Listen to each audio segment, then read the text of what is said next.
जय हिंद साथियों। चलिए शुरुआत करते हैं 26 अक्टूबर 2024 के डेली करंट अफेयर्स के एनालिसिस की। मुद्रा स्कीम के अंदर मुद्रा लोन की लिमिट को 10 लाख से 20 लाख तक बढ़ा दिया गया है। आपको ये ध्यान रखना है। अभी हम लोग मुद्रा स्कीम के बारे में चर्चा करेंगे। यहाँ पे करंट अफेयर्स ये है कि मुद्रा लोन लिमिट को 10 लाख से 20 लाख रुपए तक बढ़ा दिया गया है। तो अब चर्चा करते हैं ये कैसे हुआ है या किस कैटेगरी के लिए हुआ है। तो मुद्रा लोन लिमिट में या मुद्रा स्कीम में एक नई कैटेगरी इंट्रोड्यूस की गई है जिसका नाम है तरुण प्लस। तरुण प्लस कौन से हैं? तो तरुण प्लस कैटेगरी में वो एंटरप्रेन्योर्स आते हैं जिन्होंने जो लोन लिया था मुद्रा स्कीम के अंदर उनको लौटा दिया है। Who have successfully repaid previous loans under मुद्रा स्कीम। तो जिन्होंने पहले लोन लेके एंटरप्रेन्योर्स ने जिन्होंने लोन लिया था मुद्रा स्कीम के अंतर्गत और उन लोन्स को लौटा दिया है, वो सारे जो एंटरप्रेन्योर्स होंगे वो नई कैटेगरी में आएंगे तरुण प्लस। और अब वो एलिजिबल हो जाते हैं 20 लाख तक के कोलैटरल फ्री लोन के लिए। तो ये बात आपको याद रखनी है। पहले जो ये लोन मिलता था कोलैटरल फ्री लोन, ये अप टू 10 लाख रुपए तक मिलता था। अब इसकी लिमिट को बढ़ा दिया गया है 20 लाख रुपए तक। ठीक है, पर ये किसके लिए बढ़ाया गया है? ये नई कैटेगरी तरुण प्लस के लिए बढ़ाया गया है। और तरुण प्लस कौन है? वो एंटरप्रेन्योर्स हैं जिन्होंने पुराने लिए हुए लोन वापस कर दिए हैं मुद्रा स्कीम के अंतर्गत। इसका ऑब्जेक्टिव क्या है? एंटरप्रेन्योरशिप को प्रमोट करने के लिए। अब इनके पास एंटरप्रेन्योर्स के पास ज़्यादा पैसे रहेंगे तो वो अपना बिजनेस एक्सपैंड कर सकते हैं, सस्टेनेबल बना सकते हैं। बात करते हैं मुद्रा स्कीम की। तो प्रधानमंत्री मुद्रा योजना आई थी 8 अप्रैल 2015 को। ठीक है, ये बात आपको याद रखनी है। और इसमें 3 कैटेगरीज होती हैं। 3 कैटेगरीज कौन कौन सी होती हैं? तो शिशु होती है, किशोर होती है और तरुण होती है। शिशु कैटेगरी में किसी को लोन लेना है तो उसको 50,000 तक का लोन मिलता है। किशोर कैटेगरी में 50,000 से 5 लाख तक का लोन मिलता है। तरुण कैटेगरी में आने पे 10 लाख तक का लोन मिलता है। और अब हमने नई कैटेगरी देखी तरुण प्लस की कैटेगरी, जिसमें 20 लाख तक का लोन मिलेगा। शर्त क्या होगी? शर्त सिर्फ यही होगी कि जो पुराना लोन लिया है उसको चुका देना है। अगर सक्सेसफुली चुका दिया गया है, रीपे किया गया है, तो तरुण प्लस की कैटेगरी में एंटरप्रेन्योर को इंक्लूड कर लिया जाएगा। लोन का टाइप क्या होता है? तो कोलैटरल फ्री लोन होता है, कुछ भी गिरवी नहीं रखना होता है इसमें। For non corporate, non farm, small and micro entrepreneurs. ठीक है, नॉन कॉर्पोरेट होना चाहिए, मतलब कोई कॉर्पोरेट एजेंसी नहीं होनी चाहिए, और नॉन फार्म होना चाहिए, कोई फार्मर नहीं होना चाहिए, बल्कि छोटे और सीमांत एंटरप्रेन्योर्स होने चाहिए। ठीक है, ये बात आपको याद रखनी है। गारंटी का कवरेज कौन देता है? तो गारंटी का कवरेज देता है credit guarantee fund for micro units, जो कि एक फंड बनाया गया है मुद्रा स्कीम के अंतर्गत। चलिए अब मुद्रा स्कीम के बारे में विस्तार से चर्चा कर लेते हैं। मुद्रा स्कीम को, मुद्रा का फुल फॉर्म है micro units development and refinance agency. ठीक है, तो इसका अगर डीकंस्ट्रक्ट करें ये पूरे वर्ड्स को जो दिए हुए हैं, तो माइक्रो यूनिट्स, जो भी छोटी छोटी यूनिट्स हैं, उनको डेवलप करने के लिए और उनको रीफाइनेंस करने के लिए मुद्रा स्कीम लाई गई थी।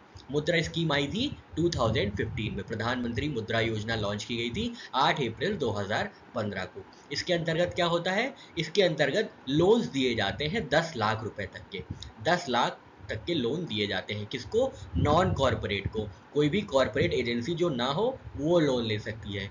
कोई फार्मर ना हो वो लोन ले सकता है। नॉन फार्म कौन लोन ले सकता है? स्मॉल या माइक्रो एंटरप्रेन्योर्स या एंटरप्राइजेज।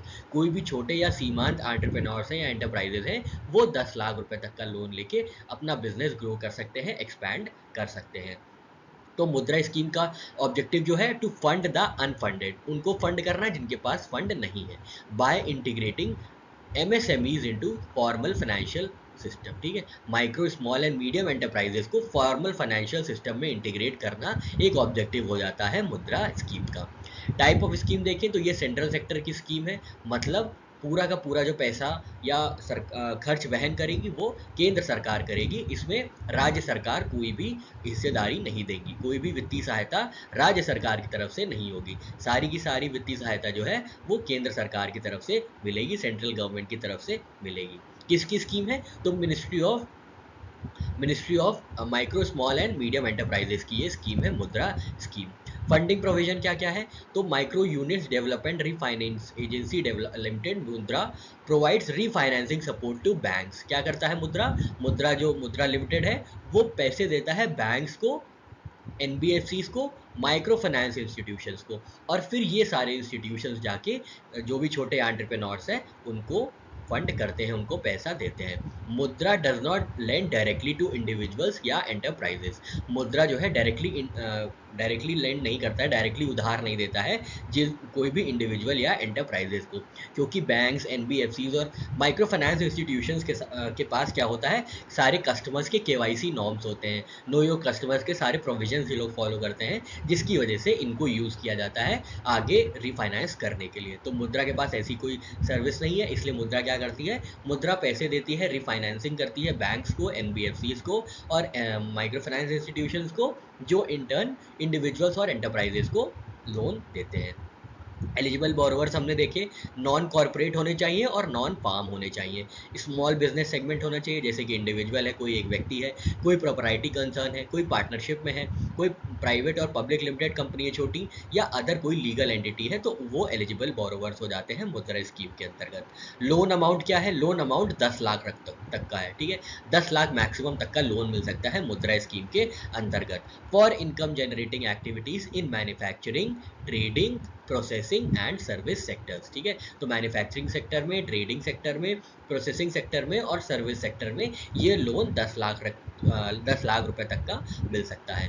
और ये 10 लाख को बढ़ा के कर दिया गया है 20 लाख रुपए तक का, ये अभी हमने देखा था तरुण प्लस कैटेगरी में। ठीक है, तरुण प्लस कैटेगरी के लिए लोन कैटेगरीज कौन कौन सी है तो बताते हैं आपको। तो सबसे जो छोटी लोन की कैटेगरी है वो है शिशु लोन। अगर किसी को सिर्फ 50,000 तक का लोन चाहिए तो वो शिशु कैटेगरी के अंदर लोन लेता है।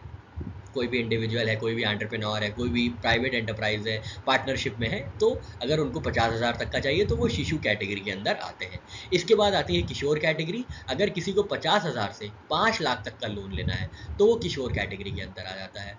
और सबसे बड़ी जो कैटेगरी है वो है तरुण कैटेगरी, जिसमें 5 लाख से 10 लाख तक के बीच का लोन मिलता है कोलैटरल फ्री, बिना किसी चीज़ को मॉर्गेज किए हुए, बिना किसी चीज़ को गिरवी रखे हुए। ठीक है, 5 लाख से 10 लाख तक का लोन मिलता है।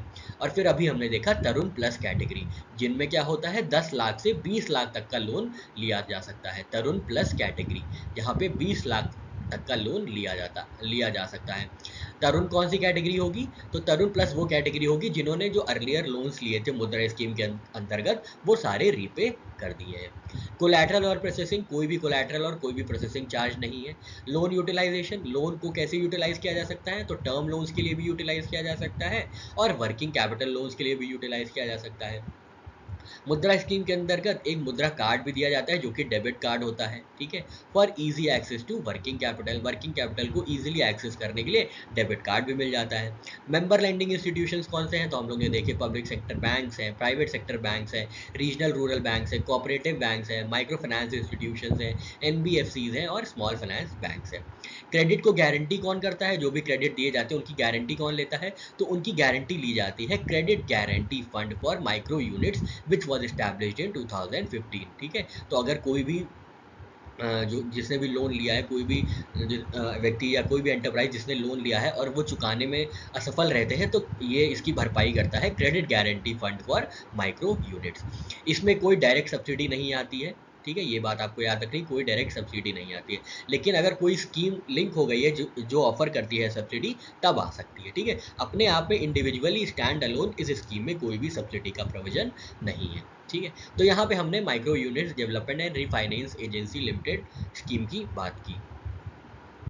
यूरोपियन इन्वेस्टमेंट बैंक ने 2800 करोड़ लोन प्रोवाइड किया है बेंगलुरु सब अर्बन रेलवे को। तो ये आपको याद रखना है, लोन अमाउंट है 2800 करोड़ का। किसने दिया है, यूरोपियन इन्वेस्टमेंट बैंक ने दिया है। किसको दिया है, बेंगलुरु सब अर्बन रेलवे को दिया है। ठीक है, बेंगलुरु सब अर्बन रेलवे को डेवलप करने के लिए यूरोपियन इन्वेस्टमेंट बैंक ने 2800 करोड़ का लोन प्रोवाइड किया है। इसका ऑब्जेक्टिव क्या है, इसका ऑब्जेक्टिव वही है कि ट्रांसपोर्टेशन जो है वो सस्टेनेबल हो, जो है ट्रांसपोर्टेशन शिफ्ट हो from rate to role, congestion reduce हो, पोल्यूशन कम हो और अर्बन मोबिलिटी को एनहांस किया जाए। और कौन से ईआईबी फंड्स हैं इंडिया में, ईआईबी इन्वेस्टमेंट्स हैं इंडिया में, यूरोपियन इन्वेस्टमेंट बैंक के इन्वेस्टमेंट्स हैं इंडिया में। तो जो मेट्रो प्रोजेक्ट चल रहे हैं आगरा में, भोपाल में, कानपुर में, लखनऊ में और पुणे में, ये सारे भी जो फंड किए जा रहे हैं, इन्वेस्टमेंट हो रहे हैं, ये भी ईआईबी फंड्स की मदद से हो रहे हैं। ठीक है, तो हल्का सा ये भी याद रखिएगा। करंट अफेयर्स ये है कि 2800 करोड़ रुपए लोन अमाउंट दिए गए हैं किसको, बेंगलुरु सब अर्बन रेलवे को बाय यूरोपियन इन्वेस्टमेंट बैंक। तो ये बात आपको याद रखनी है। और ये बेंगलुरु सबअर्बन रेलवे कंप्लीट होगा by the year 2029। European investment bank की बात करें तो इसकी ओनरशिप है जो यूरोपियन यूनियन के मेंबर स्टेट्स हैं, 27 मेंबर स्टेट्स हैं, वो ओन करते हैं यूरोपियन इन्वेस्टमेंट बैंक को। यूरोपियन इन्वेस्टमेंट बैंक फॉर्म हुआ था 1958 में and was founded by treaty of Rome. तो ट्रीटी ऑफ रोम के अंदर यूरोपियन इन्वेस्टमेंट बैंक की फाउंडेशन है, ये बात भी हल्की सी याद रखिएगा। 1958 में फॉर्म हुई थी। इन्वेस्टमेंट स्कोप क्या है? वो उन प्रोजेक्ट्स को फंड करते हैं जिसमें कोई एक देश एंटायरली फाइनेंस नहीं कर सकता है, ठीक है। तो primarily fund projects that can not be entirely financed by individual member states, ठीक है, ये बात याद रखिएगा।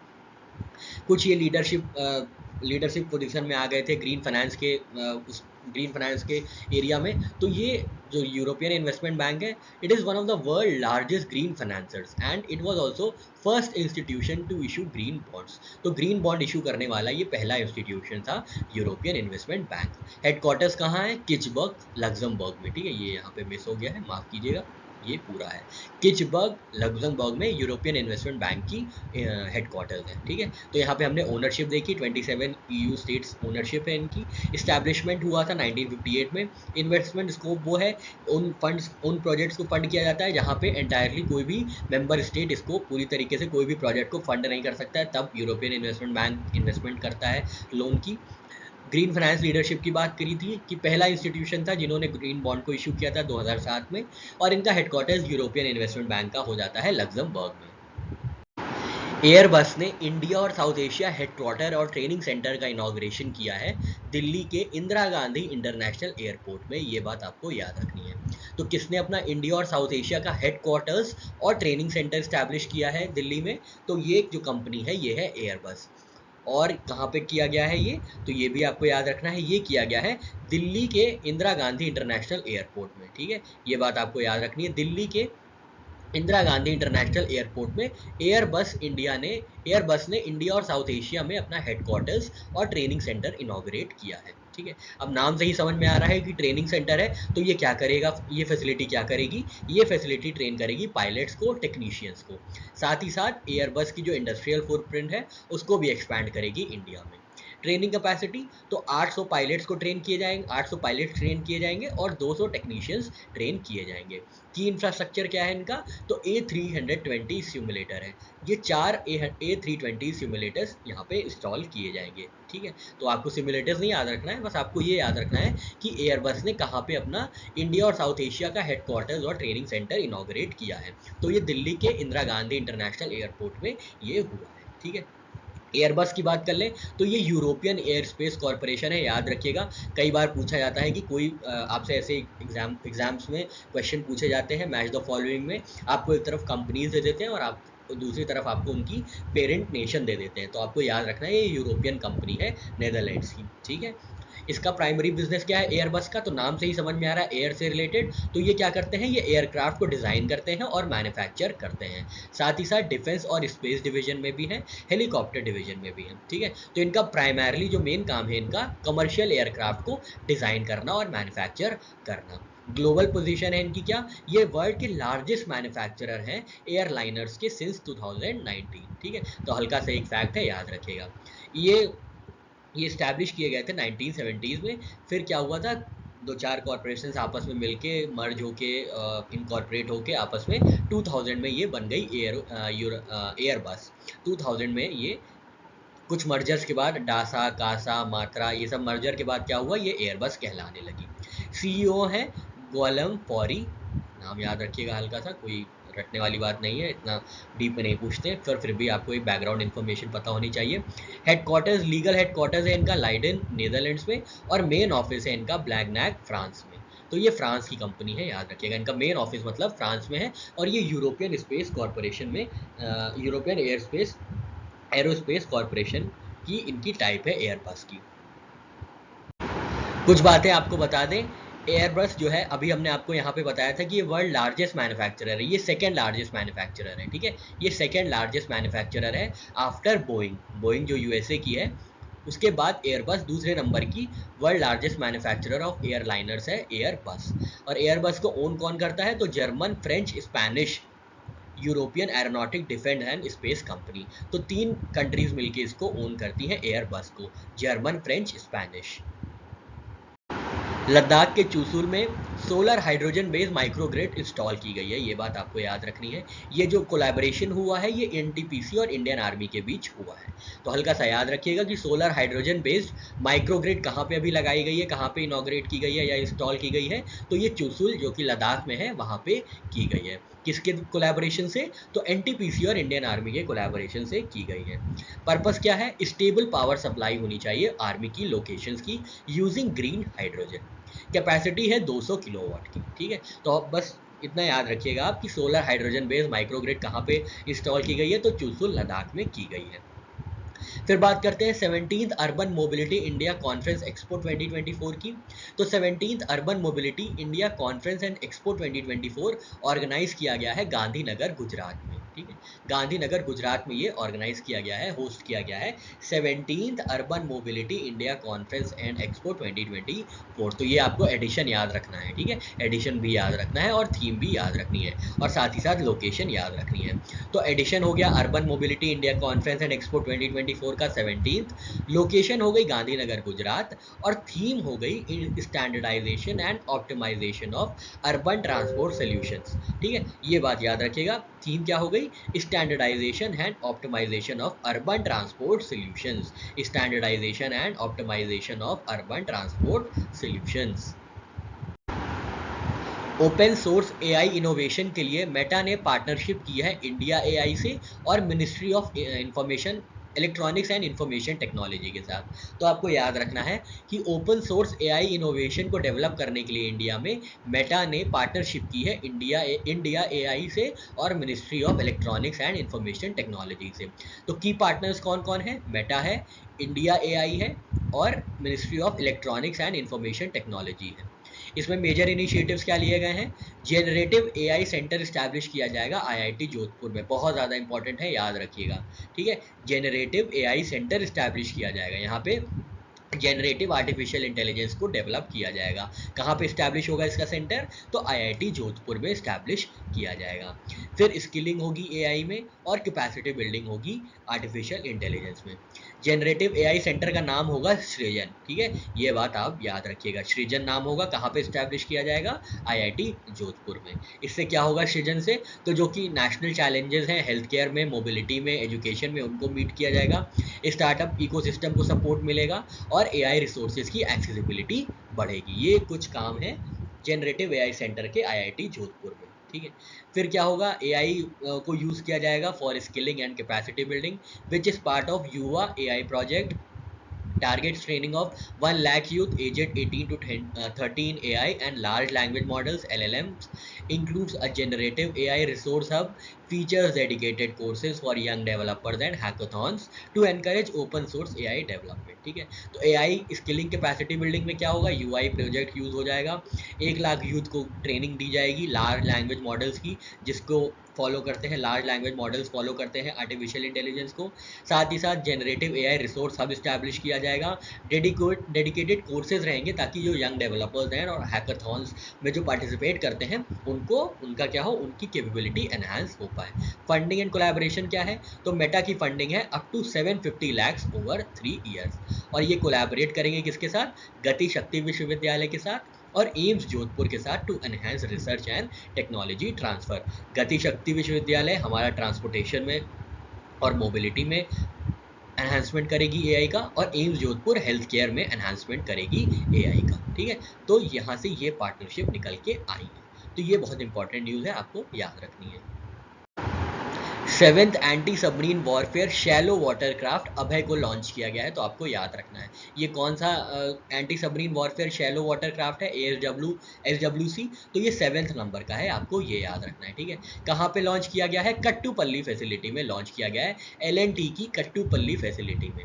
बिल्डर कौन है? इनको किसने बनाया है? तो garden reach ship builders and engineers limited ने बनाया है, जो कि कोलकाता में इस्टेब्लिश है, ठीक है। ये बात आपको याद रखनी है। अभय को किसने बिल्ड किया है? तो garden reach ship builders and engineers ने डेवलप किया है। ऑपरेशनल रोल क्या होगा? तो एंटी सबमरीन ऑपरेशंस में इनका रोल रहेगा कोस्टल वाटर्स में, लो इंटेंसिटी मैरीटाइम ऑपरेशंस में और माइन लेइंग में। स्पेसिफिकेशंस की बात करें अब भाई की, तो इनकी लेंथ है 77 मीटर्स, नेविगेशनल स्पीड है 25 नॉट्स, एंड्योरेंस है 1800 नॉटिकल माइल्स का। कुछ ट्रैकिंग एबिलिटीज भी है, which can monitor surface and under water targets enabling coordinated operations with aircraft. तो ये इनकी कुछ ट्रैकिंग कैपेबिलिटीज हैं। सिग्निफिकेंस क्या है लॉन्च का कि 80% इंडिजिनस कंटेंट यूज हुआ है। तो जो भारत है वो रक्षा के क्षेत्र में आत्मनिर्भर बनने की ओर अग्रसर है, आपको याद रखना है। आप इसको एग्जाम्पल में भी कोट कर सकते हैं अभय को, ठीक है। फिर बात करते हैं चाणक्य डिफेंस डायलॉग 2024 की।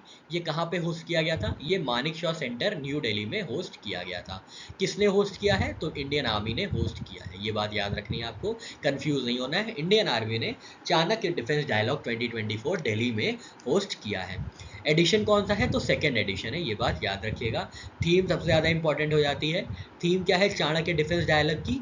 तो drivers in nation building fuelling growth through comprehensive security. ये थीम है चाणक्य डिफेंस डायलॉग की, चाणक्य सेकेंड डिफेंस डायलॉग, ठीक है, या second Chanakya defence dialogue, second edition of Chanakya defence dialogue की जो थीम है वो है drivers in nation building fuelling growth through comprehensive security. Focus areas क्या है? सिक्योरिटी का integration in national development, strategic partnership हो, डिफेंस टेक्नोलॉजी डेवलप की जाए, सोसाइटल कोहिजन हो, एक्सेट्रा एक्सेट्रा। एनवीडिया ने ओवरटेक कर लिया है एप्पल को एज मोस्ट वैल्यूएबल कंपनी। बहुत इंपॉर्टेंट है, एकदम वन लाइनर ऐसे क्वेश्चन ज़रूर आते हैं, ऑलमोस्ट आते हैं, और साथ ही साथ इनकी मार्केट वैल्यू भी पूछ ली जाती है। तो एनवीडिया की मार्केट वैल्यू हो गई है $3.53 ट्रिलियन और एप्पल की है $3.52 ट्रिलियन। तो एनवीडिया आगे निकल गई है as world most valuable company. किससे आगे निकली है, किसको पीछे छोड़ा है? तो एप्पल को पीछे छोड़ा है, ये बात याद रखेगा। रीज़न क्या है? क्योंकि एनवीडिया ने सुपर कंप्यूटिंग एआई चिप्स को बनाना शुरू कर दिया है, जिसकी वजह से ये हाई डिमांड में है और इनके स्टॉक प्राइसेस सर्ज कर गए हैं। इनके स्टॉक प्राइसेस की जो वैल्यू है वो बढ़ गई है। तो अपने सुपर कंप्यूटिंग एआई चिप्स की हाई डिमांड की वजह से एनवीडिया ने ओवरटेक कर लिया है एप्पल को as world most valuable company. कल के करंट अफेयर्स में हमने देखा था रिलायंस और एनवीडिया ने पार्टनरशिप की है। अभी एनवीडिया एआई समिट हुआ था मुंबई में, ये सारी चर्चा हम लोग ने अपने कल वाले करंट अफेयर्स में डिस्कस की थी। अगर आपने नहीं देखा है तो आप वो जाके देख लीजिएगा, तो आपको और थोड़ा सा कंटेक्स्ट मिल जाएगा इसका। एनवीडिया कॉरपोरेशन की बात करें तो ये American multi national technology corporation है। इसका हेडक्वार्टर्स है यूएसए में, कैलिफोर्निया यूएसए में। बिजनेस टाइप क्या है? तो ये सॉफ्टवेयर और फैबलेस कंपनी है which designs and supplies hardware and software solutions. क्या क्या बनाती है ये? Graphical processing units, application programming interfaces, system on chip units, etcetera etcetera. कब फाउंड की गई थी? तो 1993 में ये स्टैब्लिश की गई थी। फाउंडर्स कौन है? जेनसन हुआंग, क्रिस मैलिचौस्की और क्यूटिस प्रेम, ठीक है। ये तीन नाम आपको याद रखने हैं, क्योंकि एक दो जगह हमने एग्जाम में देखा था, शायद आरआरबी एनटीपीसी का कोई एग्जाम था जहाँ पे फाउंडर पूछ लिया गया था गूगल का। तो आपको ऐसे ही इनवीडिया कॉरपोरेशन का भी फाउंडर्स का नाम याद रखना है, क्योंकि एनवीडिया जो है world most valuable company establish हो चुकी है with market capitalisation of $3.53 trillion.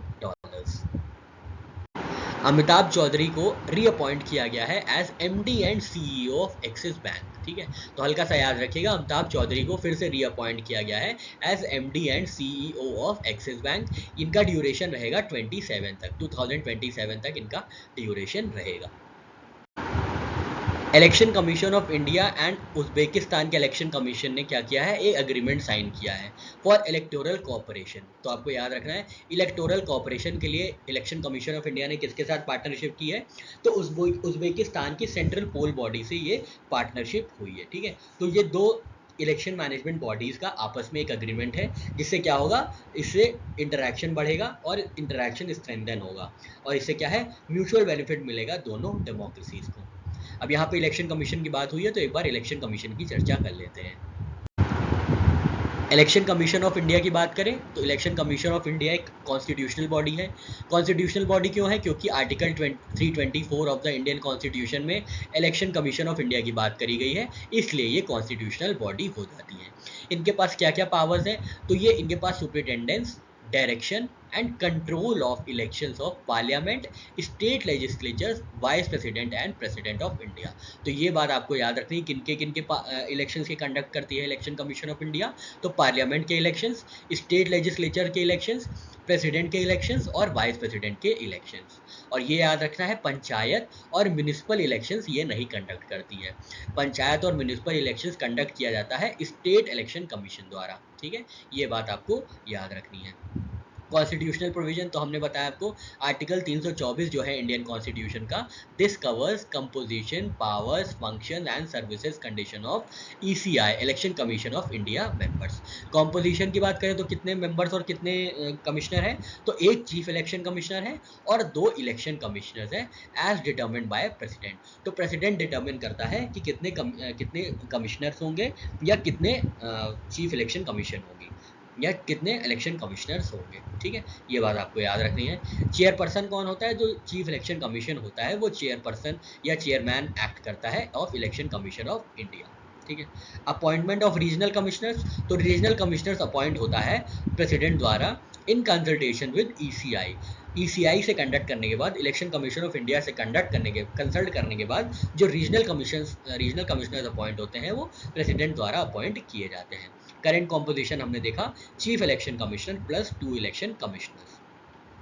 Appointment authority की बात करें तो अपॉइंटमेंट अथॉरिटी होती है प्रेसिडेंट ऑफ इंडिया के पास, पर प्रेसिडेंट ऑफ इंडिया अपनी मर्जी से नहीं कर सकते हैं इनका अपॉइंटमेंट, इनको रिकमेंड किया जाता है सिलेक्शन कमेटी द्वारा।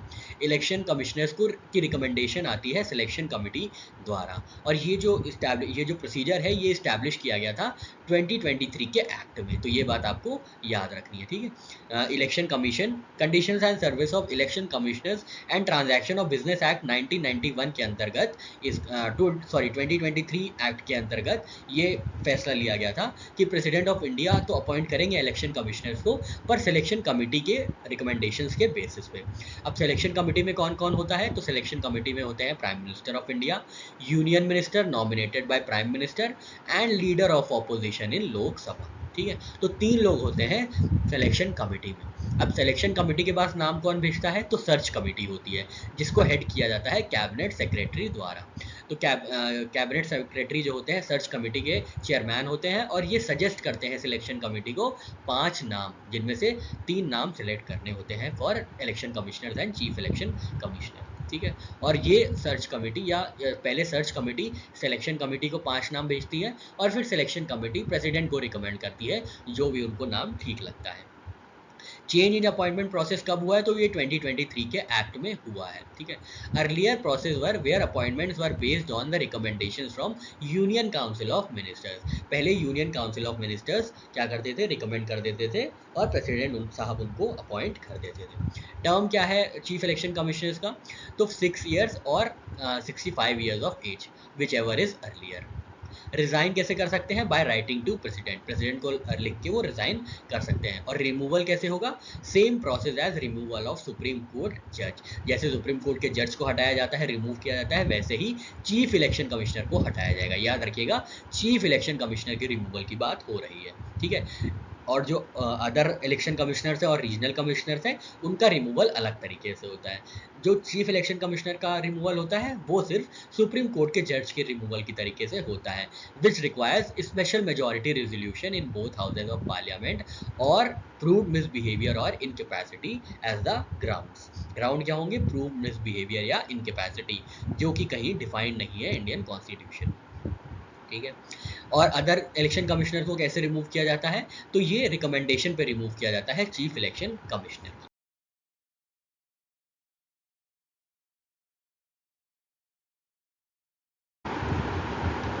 Asia clean energy summit host किया गया है सिंगापुर में, ये बात याद रखिएगा बहुत इंपॉर्टेंट है।